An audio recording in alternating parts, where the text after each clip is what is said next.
Hello, my name is Brenda Hayward. This video is called 5 Tips to Think About Before Selling Your Home to Relatives. Some of the areas I will cover are: do not be a lien holder, do not add addendums to your sales contract, do your research before selling to a family member, do not be a lien holder. Will your family member renege on a contract that they have to pay back to you if you are the lien holder?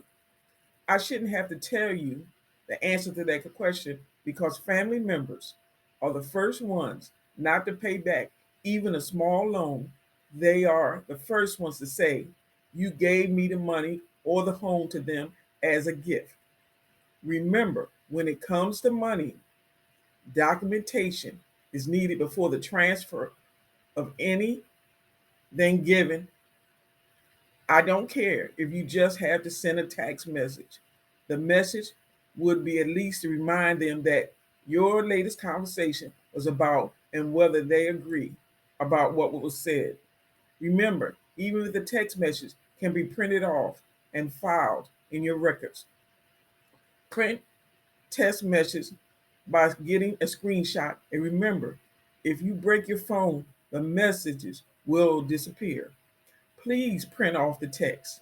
If possible, check with the internet and they will tell you what to save, the text or print.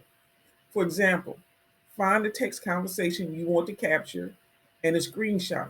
If you're using an Android, select share icon, then send the text to your email. This is how I do it. Please check out the internet on how to do for your phone. I use my email because I do not change my email account. I've had the same one for over 20 years.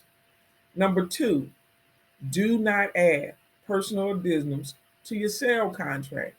Will your family member renege only on the part of the contract that they like?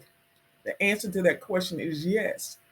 Say you put in a contract that you can stay in the guest house or one of the bedrooms twice a year when you show up as a guest in the guest house, or a bedroom is filled with boxes of their stuff and you are unable to get in it and either has to return home or go to a hotel. How would you handle that situation? This is hard because then you will have to clean up the guest house or room just to spend the night. Or you find that the utilities are turned off and staying there will not meet your minimum standard to get through the night. Are you headed to the hotel or back home? My feelings would be the same as yours. Asking them and yourself, why didn't they alert us to the change before letting us travel to visit them? All I can say is to you not to give any contract stipulations because a problem will occur. Number two, do your research before selling to a family member. Is selling your house to a family member a good idea? The answer to that question could be yes. If you can afford it, ask them first to get qualified through a loan officer and see if they could qualify for the amount you wish to sell the home for. Have you sat down and gathered your bills, outstanding loans, and know what the minimum you would like to walk away with? I do not agree that this total should be negotiable with the family. Please get an estimate on the value of your home. Remember, if the home still needs repairs, you should not sell to them or walk away with no money because you still have to think about how and where you will live after the transaction because you can no longer afford the cost of living in the house. Does not mean you cannot get enough money to pay off the mortgage or have money to assist with moving to another apartment or property. I do agree, as a seller, you do not have to prepare your home for sale because your family has already reviewed the property and may know what is currently wrong and may need repairs. However, the hardest cost is negotiating how much you want if they are trying to get something for nothing, such as a gift. Leaving your hands empty That means nothing to help with the move out of the property. You will see the money going out and nothing coming in, and your savings disappearing.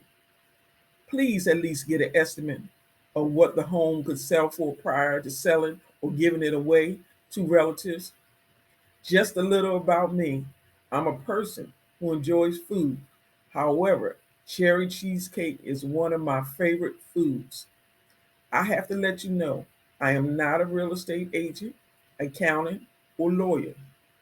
Please let me know if you like this video by clicking on a thumbs up or subscribing or leaving comments below. What's coming up next is more reasons to think about before selling to your relatives. Problems with housing gifts, revocable trust for housing. Number 4, problems with housing gifts.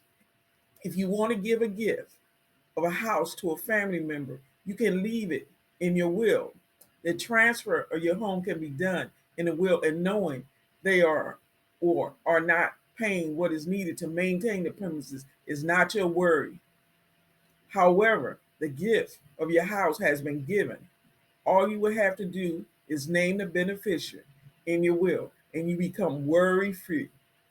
When the property goes into probate, all your wishes will be handled, then along with all your other assets based on what was written down in the will.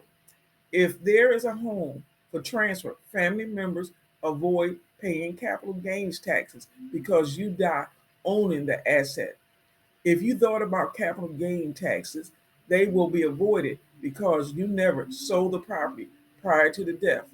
I must add that they will probably have to pay federal tax if the estate exceeds a certain amount. Please check with your state and federal taxes. Some of the entities that take out the state taxes, which is a bite out of their inheritance when the estate is transferred to a family member. Yes, when you put your home in a will, the house must go through probate. It takes time and expense to set up the transfer if the home is not paid off. If there's a mortgage on your property, you must be aware mortgages are not assumable, and your family member must qualify for the amount of the loan. Pay off the property or sell the property that is currently in probate. Remember, number 5, revocable trust for housing. If you want to give a gift of a house to a family member, you can put the property in a revocable trust.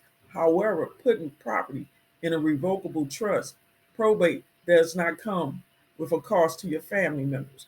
Please check with your state and federal tax regulations along with your legal team. There are upfront fees to establish a revocable trust. Using a revocable trust, you can avoid probate because your assets are put in a living trust. The beneficiaries are assigned in the living trust and not through the will.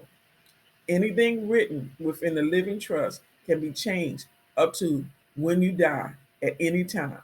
When it comes to transferring property, it can make the transfer of ownership faster and easier. So the main thing to think about is, do you want to sell or do you want to make a gift of the property to your family members? When you decide, please move forward and complete the transaction that will make you happy with. Please let me know if you like this video by clicking a thumbs up, subscribing, or leaving comments below. My name is Brenda Hayward, and thanks for your time.